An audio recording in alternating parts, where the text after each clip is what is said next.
के बदरिया घेरलस, अब दर्द के दिन शुरुआत भइल। हमरा के छोड़ करे जा तोहर बड़का लोग से बात भइल।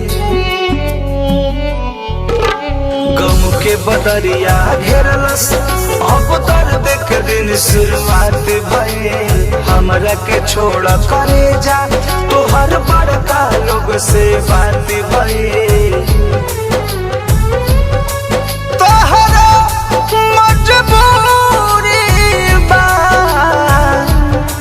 बुझ गइनी काहे दूरी बा। अब तो बिछड़ल जरूरी बा, बुझ गइनी काहे दूरी बा। अब तो बिछड़ल जरूरी बा।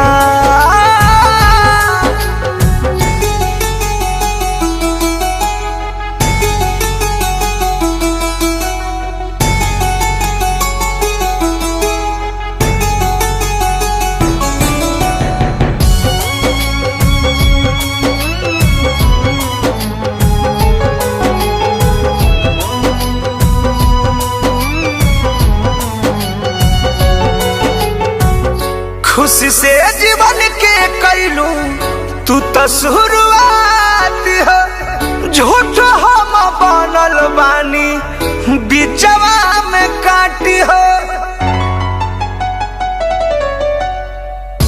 जीले हम घुट घुट के हम जुड़ले हम हाथ हो, कबहू बताइब नाही अपन हालात हो।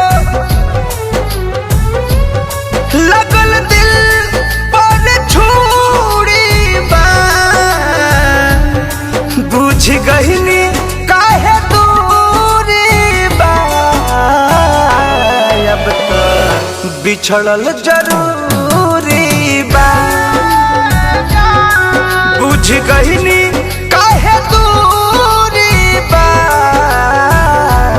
अब तो बिछड़ल जरूरी बा।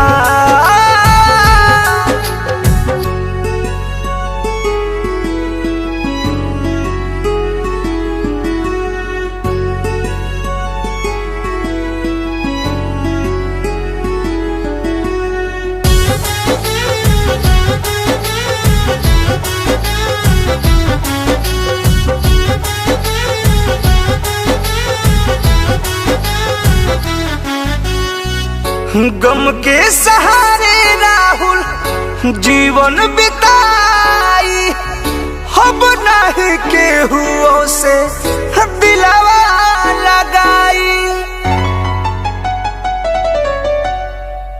रहना ही पाइबू तू कबहू सुकून से, पवन के याद दिन रात तारा पाई।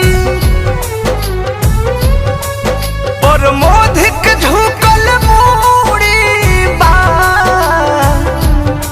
बुझ गइनी काहे दूरी बा।